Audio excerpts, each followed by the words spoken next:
ನಾವು ಯಾಕೆ ಅವನು ಕಿಂಗ್ ಆಫ್ ಎಲಿಫೆಂಟ್ ಅಂತ ಕರಿತೀವಿ ಅಂದರೆ, ನಮ್ಗೆ ಅವನು ಅಭಿಮನ್ಯು ಇದ್ದಾನೆ ಅಂದರೆ ಆ ಕ್ಯಾಪ್ಚರ್ ಆಪ್ರೇಷನ್ನೇ ಬೇರೆ. ಈ ಕ್ಯಾಪ್ಚರ್ ಆದ ತಕ್ಷಣ ಮೇಲೆ ಕೆದ್ದಾಗ ಒಂದು ಹೋಗಿ ಹೊಡೆದ, ಕಟ್ಟಿದಾಗ ದೊಡ್ಡ ಎಪಿಸೋಡ್ ಆಯಿತು. ಬಟ್ ಯಾರಿಗೂ ಏನೂ ಆಗಲಿಲ್ಲ. ಎಷ್ಟೋ ಆನೆಗಳು ಅದಕ್ಕಿಂತ ಬಲಶಾಲಿ, ನಮಗಿಂತ ಬಲಶಾಲಿ ಅಂತ ಗೊತ್ತಾದ ತಕ್ಷಣ ಓಡ್ಬಿಟ್ಟಿವೆ ನಮ್ಮ ಸಾಕಾನೆಗಳು. ಆದರೆ ಇವನು ಹಂಗಲ್ಲ, ಮುಖಕ್ಕೆ ಮುಖ ಕೊಟ್ಟು ನಿಲ್ತಿದ್ದ. ಅವನ ಬಗ್ಗೆ ನಾವು ಎಷ್ಟು ಹೇಳಿದ್ರೂ ಕಡಿಮೆ. ಯಾಕೆಂತಂದರೆ ತುಂಬ ಶಕ್ತಿಶಾಲಿ, ಬುದ್ಧಿವಂತಿಕೆ. ಸರ್, ಅಭಿಮನ್ಯು ಯಾವಾಗಿಂದ ದಸರಾಗೆ ಬರ್ತಾ ಇದ್ದಾನೆ, ಹಾಗೆ ಅವನು ಎಷ್ಟನೇ ವರ್ಷದಿಂದ ಕಾರ್ಯಾಚರಣೆ ಮಾಡ್ತಿದ್ದಾನೆ? ನೀವು ಎಷ್ಟು ಕಾರ್ಯಾಚರಣೆ ಮಾಡಿದ್ರ ಅಭಿಮನ್ಯು ಆನೆ ಜೊತೆ? ನನಗೆ ತಿಳಿದ ಮಟ್ಟಿಗೆ ನಾನು 2000ನೇ ಇಸ್ವಿಗೆ ಬಂದಾಗಲೇ, ನಾನು ಬರೋಕ್ಕೂ ಮೊದಲಿಂದನೂ ಅಭಿಮನ್ಯು ಆನೆ ದಸರಾಗೆ ಬರ್ತಾರೆ. ಆಲ್ಮೋಸ್ಟ್ ಗಜೇಂದ್ರ ಆನೆ, ಬಲರಾಮ ಆನೆ, ಅಭಿಮನ್ಯು ಮೋಸ್ಟ್ಲಿ ಗಜೇಂದ್ರ ಬಲರಾಮನಿಗಿಂತ ಮೊದಲಿಂದನೂ ಬರ್ತಾ ಇದ್ದಾನೋ ಏನೋ ಇರ್ಬೋದು. ಯಾಕೆಂದರೆ ಸಣ್ಣಪ್ಪ ಅಂತ ವಸಂತನ ಅವ್ರ ತಂದೆ ಇದ್ದರು, ಅವನು ಒರಿಜಿನಲ್ ಮಾವತ, ಮೊದಲಿಂದನೂ ಲಾಂಗ್ ಸ್ಟ್ಯಾಂಡಿಂಗ್ ಇದ್ದ. ಅವನು ಆನೆಯನ್ನು ಅಷ್ಟೇ ಚೆನ್ನಾಗಿ ಕಾಪಾಡ್ಕೊಂಡಿದ್ದಂಥವನು ಸಣ್ಣಪ್ಪ. ಆವಾಗ ಈ ವಸಂತ ಕವಾಡಿ, ಅವನ ಮಗನೇ ಆದರೂ ಜಸ್ಟ್ ಕವಾಡಿ. ಅವನು ಅವ್ರ ತಂದೆ ನೋಡ್ತಾಯಿದ್ರು. ಅದು ನಾವು ಬಂದು ದಿವಸದಿಂದನೂ ಕೂಡ ಅದು ಫೇಮಸ್ ಯಾತಕ್ಕೆ ಅಂದರೆ ಗಾಡಿ ಆನೆಯಾಗಿದ್ದ. ಸೊ ನಮ್ಮ ದಸರಾ ಮಹೋತ್ಸವದಲ್ಲಿ ಏನು ಕರ್ನಾಟಕ ವಾದ್ಯಗೋಷ್ಠಿ ನುಡಿಸ್ತಾರೆ, ಆ ಗಾಡಿಯನ್ನು ಹಿಂದೆ ಎಲ್ಲ ನಾನು ಮಹಾರಾಜರ ಮನೆಗೆ ಹೋದಾಗ ನೋಡಿದ್ದೀನಲ್ಲಿ 4 ಆನೆಗಳು ಎಳಿತಿದ್ದಂಥ ಗಾಡಿ ಆನೆ. ಅದು 4 ಆನೆ ಇವೆ. ಒಂದು ಫೋಟೋದಲ್ಲಿ ನೋಡಿದೆ ನಾನು. ಆಗ ಅದೇ ಗಾಡಿ ಆನೆನೇ ಎಳಿತಾ ಇರೋದು. 4 ಆನೆಗಳು, ಒಂದು ಗಾಡಿ 4 ಆನೆ, ಒಂದೇ ಗಾಡಿ 4 ಆನೆದು ಒಂದು ಫೋಟೋ ನೋಡಿದೆ ನಾನು. ಅರೆ 4 ಆನೆ ಅಂದರೆ ಅವರು ತುಂಬ ಸೊಫೆಸ್ಟಿಕೇಟೆಡ್ ಆಗಿ ತುಂಬ ಚೆನ್ನಾಗಿ ಅದನ್ನು ಆವಾಗ ಇದ್ದಂಥ ಆನೆಗಳ ಕೈಲಿ ಮಾಡಿಸ್ತಾಯಿದ್ರು. ಆದರೆ ಇದು ಒಂದೇ ಒಂದು ಆನೆ. ಸೊ ಆರಾಮಾಗಿ ಕೂಲಾಗಿ ಎಲ್ಲ ಕಡೆ ಅವನು ಡ್ರ್ಯಾಗ್ ಮಾಡ್ಕೊಂಡು ಹೋಗ್ತಾ ಇದ್ದ. ಸೊ ಅಷ್ಟು ತುಂಬ ಬಲಶಾಲಿಯಾದಂಥ ಆನೆ. ಆಮೇಲೆ ಯಾವುದೇ ಕೆಲಸ ಕೊಡಿ ನೀವು, ಏಕೆಂದರೆ ಅವನಿಗೂ ಕೂಡ ನಾವು ಅಂಬಾರಿ ಆನೆಗೆ ಏನು ಭಾರ ಹೊರಿಸ್ತೀವಿ ಅದೆಲ್ಲವನ್ನು ಒರೆಸಿ ಅವನಿಗೂ ಕೂಡ ತಾಲೀಮನ್ನು ಮಾಡಿಸಿದ್ದೇವೆ ಸತತವಾಗಿ. ನಾನು ಬಂದು ವರ್ಷದಿಂದನೂ ಕೂಡ, ಅದಕ್ಕೂ ಮೊದಲಿಂದನೂ ಮಾಡಿಸ್ತಾ ಇದ್ರೆ ಹೆಂಗೋ ಗೊತ್ತಿಲ್ಲ, ನಾನು ಬಂದಾಗ ಮಾತ್ರ ಅಭಿಮನ್ಯು ಆನೆ. ಯಾಕೆಂದರೆ ಎಲ್ಲ ಕೆಲಸವನ್ನು ಅಚ್ಚುಕಟ್ಟಾಗಿ ಮಾಡ್ತಿದ್ದ ಅವನು. ಸೊ ಅಷ್ಟೊಂದು ಅನುಭವ ಇರ್ತಕ್ಕಂಥ ಆನೆ ಅದು.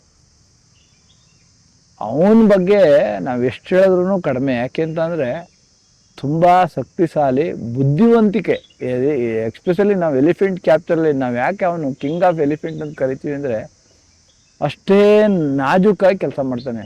ಎಲಿಫೆಂಟ್ ಕ್ಯಾಪ್ಚರ್ಗೆ ಹೋದಾಗ ಈ ಬೇರೆ ಆನೆ ಆದರೆ ಏನು ಮಾಡ್ತೇವೆ, ಯಾವುದೋ ಒಂದು ವೈಲ್ಡ್ ಅನಿಮಲ್ಲು ನಾವು ಡಾಟ್ ಮಾಡಬೇಕು ಅಂತಿದ್ರೆ, ಆನೆ ಮಾವತ ಸಿಗ್ನಲ್ ಕೊಟ್ಟ ತಕ್ಷಣ ಇವನು ಅವನದೇ ಆದ ಟ್ಯಾಕ್ಟಿವ್ನೆಸ್, ಕಿವಿ ಅಳ್ಳಾಡ್ಸಲ್ಲ, ಮಾಡಲ್ಲ, ಒಂದು ಕಡ್ಡಿ ಮುರಿಯಲ್ಲ, ಸೌಂಡ್ ಹಾಕ್ಬಾರ್ದು, ಇಲ್ಲಾಂದ್ರೆ ಆನೆ ಅಲರ್ಟ್ ಆಗ್ಬಿಡ್ತದೆ. ಬೇರೆ ಆನೆ ನಮ್ಮ ಹಂಗಲ್ಲ, ಅದು ಅಲ್ಲಲ್ಲೇ ಸೊಂಡ್ಲಲ್ಲಿ ಬ್ರಾಂಚ್ ಮುರಿಯೋದು, ಕಿವಿ ಅಳ್ಳಾಡ್ಸೋದು, ಅದರಿಂದ ಟಚ್ ಆಗಿ ಗಿಡಗಳಲ್ಲಿ ಸೌಂಡ್ ಬರೋದು, ಇವೆಲ್ಲ ಮಾಡ್ತವೆ. ಅದು ಹಂಗಲ್ಲ, ಅದು ತುಂಬ ತುಂಬ ಆಕ್ಟಿವ್ ಆಗಿ ಕೆಲಸ ಮಾಡ್ತಂಥ ಆನೆ, ಎಕ್ಸ್ಪೆಷಲಿ ಕ್ಯಾಪ್ಚರ್ಗೆ ಮಾತ್ರ. ಅದಕ್ಕೆ ಆನೆಯನ್ನು, ಆಮೇಲೆ ಅಷ್ಟೇ ಧೈರ್ಯಶಾಲಿ. ಎಂಥ ಅದಕ್ಕಿಂತ ಬಲಶಾಲಿ ಆದಂಥ ಆನೆ ಬರಲಿ, ಅವನು ಎದುರು ಓಡೋದವನೇ ಅಲ್ಲ ಅವನು. ಎಷ್ಟೋ ಆನೆಗಳು ಅದಕ್ಕಿಂತ ಬಲಶಾಲಿ, ನಮಗಿಂತ ಬಲಶಾಲಿ ಅಂತ ಗೊತ್ತಾದ ತಕ್ಷಣ ಓಡ್ಬಿಟ್ಟಿವೆ ನಮ್ಮ ಸಾಕಾನೆಗಳು. ಆದರೆ ಇವನು ಹಂಗಲ್ಲ, ಮುಖಕ್ಕೆ ಮುಖ ಕೊಟ್ಟು ನಿಲ್ತಿದ್ದ. ಅದಕ್ಕೆ ನಾನು ಎಷ್ಟೋ ಹಲವಾರು ಇಂಟರ್ವ್ಯೂನಲ್ಲಿ ಹೇಳಿದ್ದೀನಿ, ಆ ಆನೆ ಒಂದಿದ್ದರೆ ನಮಗೆ ನಾವು ವಾಪಸ್ ಹೋಗ್ತೀವಿ ಅನ್ನೋದೊಂದು ಕಾನ್ಫಿಡೆನ್ಸು. ಅದೆಷ್ಟೇ ಆನೆ ಇರಲಿ, ಕಾಡಾನೆಗಳು. ನಮ್ಗೆ ಅವನು ಅಭಿಮನ್ಯು ಇದ್ದಾನೆ ಅಂದರೆ ಆ ಕ್ಯಾಪ್ಚರ್ ಆಪ್ರೇಷನ್ನೇ ಬೇರೆ. ಎಲ್ಲ ಡಾಕ್ಟರ್ ಅಧಿಕಾರಿಗೂ ಆಗಿರಲಿ, ಯಾರೇ ಆಗಲಿ, ಮಾವತ್ನೇ ಆಗಲಿ, ಆ ಆನೆ ಇದೆ ಅಂದರೆ ನಮಗೊಂದು ಚೂರು ಭಯ ಅನ್ನೋದೇ ಬರಲ್ಲ. ನಾವು ಓಡೋಗೋಣ ಆ ಭಯನೇ ಬರಲ್ಲ ನಮಗೆ. ಅಷ್ಟು ನಂಬಿಕೆ ಆನೆ ಮೇಲೆ, ಅಷ್ಟು ಧೈರ್ಯಶಾಲಿ ಆನೆ. ಎಂಥ ಇದಕ್ಕಿಂತ ದೊಡ್ಡ ದೊಡ್ಡ ಆನೆ ಎಲ್ಲ ಫೇಸ್ ಮಾಡಿದ್ದೀವಿ ನಾವು. ದಾಂಡೇಲಿ ಹಿಡಿದ ಒಂದು ಆನೆ ಎಷ್ಟು ಹೈಟ್ ಗೊತ್ತೇ, ಭರತನಷ್ಟು ಹೈಟ್ ಇದ್ದ ಅವನು. 10 ಕಾಲು ಅಡಿನೋ ಏನೋ ಬಂದಿದ್ದ, 10 ಅಡಿನೋ 10 ಕಾಲು ಅಡಿನೋ. ಅಂಥ ಆನೆನೂ ಕೂಡ ಇವನು ಹೋಗಿ ಕ್ಯಾಪ್ಚರ್ ಆದ ತಕ್ಷಣ ಮೇಲೆ ಕೆದ್ದಾಗ ಹೋಗಿ ಹೊಡೆದ. ನೋಡಿ ಅದು ಯಾಕೆಂದರೆ ಅದೇನಾಗುತ್ತೆ, ಎದುರಾಳಿ ನಮ್ಮ ಇವನು ಎಂತ ಸ್ಟ್ರಾಂಗ್ ಇದ್ರು ಒಂದು ಇವನು ಹೋಗಿ ಹೊಡೆದ ತಕ್ಷಣ ಏನಾಗುತ್ತೆ, ಅದಕ್ಕೆ ಮಾನಸಿಕವಾಗಿ ಸ್ವಲ್ಪ ಕುಗ್ಗೋಗ್ತಾನೆ. ಆ ಥರ ಕುಗ್ಗಿಸ್ಬಿಡ್ತಿತ್ತು ಆನೆ. ಮಾವುತನ ಕಂಟ್ರೋಲ್ನು ಕೇಳ್ತಿಲ್ಲ ಅವನು. ಮಾವುತ ಎಷ್ಟೇ ಬಲಶಾಲಿಯಾಗಿ ಕಂಟ್ರೋಲ್ ಮಾಡಿ ಬೇಡ ಬೇಡ ಅಂತಂದ್ರೂ ಬಿಡ್ತಿರಲಿಲ್ಲ ಅವನು. ಒಂದು ಏಟ್ ಅಂತೂ ಹೊಡಿಬೇಕು ಎದ್ದ ತಕ್ಷಣ. ಅದು ಅದರದ್ದು ಐಡೆಂಟಿಟಿ ತೋರಿಸ್ಕೊಂಡಂಗೆ ನಾನಿದ್ದೀನಿ ಅಂತ. ಅಷ್ಟು ಶಕ್ತಿಶಾಲಿ ಬಲಶಾಲಿ ಆದಂಥ ಆನೆ. ನಾವಿನ್ನೀ ಯಾವ ರೀತಿ ಓಡನ್ನ ಉಪಯೋಗಿಸ್ಬೇಕು ಗೊತ್ತಿಲ್ಲ. ಆದರೆ ಈಗ ಅವನು ಕೂಡ ಸತತವಾಗಿ 2000ನೇ ಇಸ್ವಿಯಿಂದ ಅದನ್ನು ಅಂಬಾರಿ ಕಟ್ಟೆ ನಾನು ಹೊರಗಡೆ ಟ್ರಾನ್ಸ್ಫರ್ ಆಗಿ ಬಂದಿದ್ದು. ಅಲ್ಲಿಂದ ಕಳೆದ ದಸರಾದವರೆಗೂ ಅದ್ದೂರಿಯಾಗಿ ಚೆನ್ನಾಗಿ ನಡೆಸ್ಕೊಟ್ಟಿದ್ದಾನೆ. ಸರ್, ಈಗ ಅಂಬಾರಿಗಿಂತ ಕಷ್ಟದ ಕೆಲಸ ಅಂದರೆ ಅದೇ ಎಳೆಯ ಗಾಡಿನೇ ಕರೆಕ್ಟಾ? ಖಂಡಿತಪ್ಪ. ಯಾಕೆಂದರೆ ಒಬ್ಬನೇ ಎಳಿತಾನೆ ಅಂದರೆ ಮ್ಯೂಸಿಕ್ ಕಾರ್ಟು ಅದ್ರ ಮೇಲೆ 10 ಜನ ನಮ್ಮ ಮ್ಯೂಸಿಕ್ ಇರ್ತಾರೆ. ಈ ಗಾಡಿನೇ ಸುಮಾರು ಭಾರ ಇರ್ತದೆ. ಸೊ ಅದೆಲ್ಲ ಡ್ರ್ಯಾಗ್ ಮಾಡ್ಕೊಂಡು ಹೋಗೋದಿದೆಯಲ್ಲ, ಸೊ ಅಷ್ಟು ಈಸಿ ಅಲ್ಲ ಅದು. ಬೇರೆ ಆನೆಗೆ ಟ್ರೈ ಮಾಡಲಿಲ್ವಾ ಸರ್ ನೀವು ಕಟ್ಟಿ ಎಳ್ಸೋಕ್ಕೆ? ಎಲ್ಲ ಟ್ರೈ ಮಾಡಿ ಅದೊಂದು ಎಪಿಸೋಡ್ ಆಯ್ತು. ಅವಾಗ ಒಂದ್ಸಾರಿ ಏನಾಯ್ತು, ಇವನು 2ನೇ ಬ್ಯಾಚಲ್ಲಿ ಬರ್ತಾ ಇದ್ದ. ಆಗಿದ್ದಂತ ಒಬ್ರು ACP ಅವರು ಇಲ್ಲ ಒಂದ್ಸಾರಿ ಎಳ್ಸ್ಬಿಡಿ, ನಾವು ಅದನ್ನ ರಿಪೇರಿ ಮಾಡಿಸ್ಬೇಕು ಅಂದರು. ನಾವು ಒಂದು 3-4 ಸಾವಿರ ಬಾರಿ ಹೇಳ್ದೋ, ಸರ್ ಬೇಡ, ಯಾಕೆಂದರೆ ಅದೊಂದೇ ಆನೆ ನಮಗೆ ಮನಸ್ಸಲ್ಲಿರೋದು. ಇನ್ಯಾವನು ಸರ್ ಯಾವಾಗ ಹೆಂಗೆ ಅಂತ ಹೇಳಲಿಕ್ಕಾಗಲ್ಲ, ಬಿಹೇವಿಯರು ಪ್ರಿಡಿಕ್ಟ್ ಮಾಡ್ಲಿಕ್ಕಾಗಲ್ಲ, ಬೇಡ ಅಂದ್ವಿ. ಇಲ್ಲ ಒಂದು ಟ್ರೈ ಮಾಡಿ ಇರೋದ್ರಲ್ಲಿ ಸಾಫ್ಟ್ ಆದಂಥ ಆನೆ ಅದು ಬಿಟ್ಟರೆ ನಮಗೆ ಗೊತ್ತಿರೋಂಗೆ ಸಾಫ್ಟ್ ಆನೆ ಅಂದರೆ ಗಜೇಂದ್ರನ ಒಂದ್ಸಾರಿ ಕಟ್ಟಿದಾಗ ದೊಡ್ಡ ಎಪಿಸೋಡ್ ಆಯಿತು. ಬಟ್ ಯಾರಿಗೂ ಏನೂ ಆಗಲಿಲ್ಲ. ಅವನು ಆ ಗಾಡಿ ಮೂವ್ ಆಗಿ 2-3 ನಿಮಿಷ ಚೆನ್ನಾಗಿದ್ದ. ಆ ಗಾಡಿ ಗಾರೆ ಮೇಲೆ ಬೀಳುತ್ತಲ್ಲ, ಆವಾಗ ಬರೋ ಸೌಂಡ್ಗೆ ಗಾಬರಿ ಆಗ್ಬಿಟ್ಟು. ನೋಡಿ, ಆ ಅಭಿಮನ್ಯುಗೂ ಅದಕ್ಕೂ ವ್ಯತ್ಯಾಸ ಅಂದರೆ ಆ ಗಾಡಿ ಸೌಂಡು ಅದಕ್ಕೆ ಇರಿಟೇಟ್ ಆಗುತ್ತೆ. ಸೊ ಆವಾಗ ಏನು ಮಾಡ್ತು, ಮಾವುತನ್ನ ಕಂಟ್ರೋಲ್ ತಪ್ಪಿಸ್ಬಿಟ್ಟು ಬೇರೆ ಎಳೆದು ಫಾಸ್ಟಾಗಿ ಹೋಗ್ಲಿಕ್ಕೆ ಶುರು ಮಾಡ್ದು. ಕೊನೆಗೆ ಏನೂ ಆಗದಂಗೆ ಪ್ಯಾಲೇಸ್ ಮುಂಭಾಗದಲ್ಲೇ ಅವನ್ನ ಮಾವುತ ಸ್ವಲ್ಪ ಕಂಟ್ರೋಲ್ ತಗೊಂಡು ಗಣಪ ಸೊ ಆಯ್ತು. ಆದರೆ ಆ ಡ್ಯಾಮೇಜಸ್ ಜಾಸ್ತಿ ಆಯ್ತು ಅವಾಗ ಗಾಡಿಗೆ. ಪುನಃ ಅದನ್ನ ರಿಪೇರಿ ಮಾಡಿಸಿ ಮಾಡಿದ್ರು. ಈಗಿರೋ ಸೋಷಿಯಲ್ ಮೀಡಿಯಾ ಇದ್ರೆ ದೊಡ್ಡ ನ್ಯೂಸ್ ಆಗ್ಬಿಟ್ಟಿರೋದು. ಖಂಡಿತ. ಅದು 2016-15 ನಿಲ್ಲಿಸ್ಬಿಟ್ರ ಸರ್ ಅದು? ಇಲ್ಲ, ಅದು ಮೋಸ್ಟ್ಲಿ ಇನ್ನೂ ಹಿಂದೆ ಅನ್ಸುತ್ತೆ. 2012-13 ಇರ್ಬೋದು. ನನಗೂ ಕರೆಕ್ಟಾಗಿ ಯಾವ ಇಯರ್ ಅಂತ ಹೊಳಿತಾ ಇಲ್ಲ. ಸೊ ಅವಾಗ ಗಜೇಂದ್ರನೇ ರೆಗ್ಯುಲರಾಗಿ ಬರ್ತಾಯಿತ್ತು. ಮೋಸ್ಟ್ಲಿ 2012 ಇರ್ಬೇಕು, 12-13 ಇರ್ಬೇಕು. 2015ರಲ್ಲಿ ಎಪಿಸೋಡ್ ಆದ್ದು ಅದು ಮಾವುತನ ಹೊಡೆದದ್ದು. 12-13 ಇರಬೇಕು, 13. ಯಾಕೆಂದ್ರೆ ಅದೇ ಮಾವುತ ಇದ್ದ ಅವಾಗ.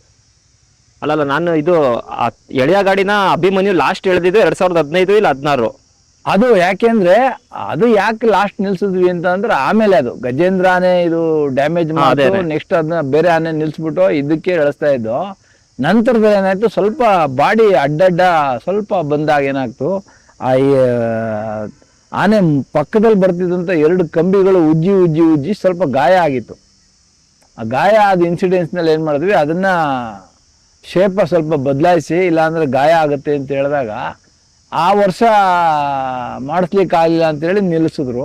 ಆಮೇಲೆ ಅದು ಶಾಶ್ವತವಾಗಿ ಅದು ನಿಂತೇ ಹೋಯ್ತು. ಅದು 2 ವರ್ಷನೂ ಅಭಿಮನ್ಯು ಹೈವೇ ಸರ್ಕಲ್ಗೆ ಲಾಸ್ಟ್ ಮಾಡ್ಬಿಡ್ತು ಗಾಡಿ. ಅದು ತಿರುಗ್ಬಿಡ್ತಾರೆ. ಯಾಕೆಂದ್ರೆ ಅವಾಗ ತುಂಬಾ ಟ್ಯಾಬ್ಲೋಸ್ ಆಯ್ತು.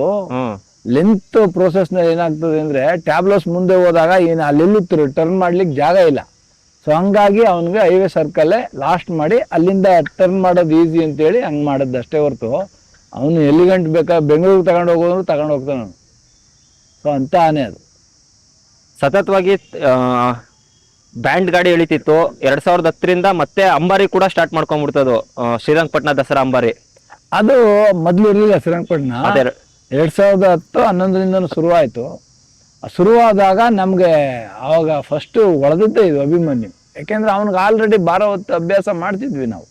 ಸೊ ಹಂಗಾಗಿ ಸೂಕ್ತವಾದ ನಮ್ಗೆ ಧೈರ್ಯ, ಅವನ್ನ ಎಲ್ಲಿಗೆ ಯಾವ ಫಂಕ್ಷನ್ಗೆ ಬೇಕಾದ್ರೂ ಯಾವ ಕೆಲ್ಸಕ್ಕೆ ಬೇಕಾದ್ರೂ ನಿಯೋಜಿಸ್ಬೋದು. ಸರ್ ಮೈಸೂರು ಅಂಬಾರಿಯಾನಿಯಾಗಿ ನಮ್ಮ ಅಧಿಕಾರಿಗಳು ಸೆಲೆಕ್ಟೇ ಮಾಡಿರ್ಲಿಲ್ವಾ ಒಂದು ಅಭಿಮನ್ಯುನು ಒಂದು ಚಾಯ್ಸ್ ಅಂತ? ಅಲ್ಲ, ಚಾಯ್ಸ್ ಇದ್ರೂ ಕೂಡ ಆಲ್ರೆಡಿ ಆಯ್ಕೆ ಆಗಿತ್ತಲ್ಲ.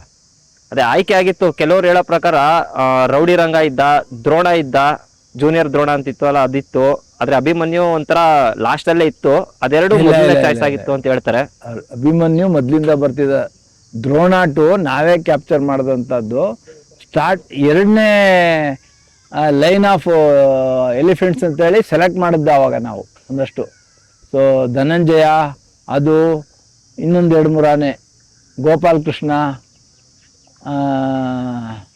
ಗೋಪಾಲ್ ಸ್ವಾಮಿನೂ ಗೋಪಾಲ್ ಸ್ವಾಮಿ, ಇವೆಲ್ಲ ಸೆಕೆಂಡ್ ಲೈನ್ ಮುಂದೆ ಅವಕ್ಕೆ 5-6 ವರ್ಷ 10 ವರ್ಷ ಟ್ರೈನಿಂಗ್ ಕೊಟ್ರೆ ಇವು ಏಜ್ ಆಗ್ತಾ ಅವು ರೀಪ್ಲೇಸ್ ಆಗ್ತವೆ ಅಂತೇಳಿ ನಾವು ಅವಕ್ಕೆ ಚಾಯ್ಸ್ ಕೊಟ್ಟು ಕರ್ಕೊಂಡು ಬಂದದ್ದು.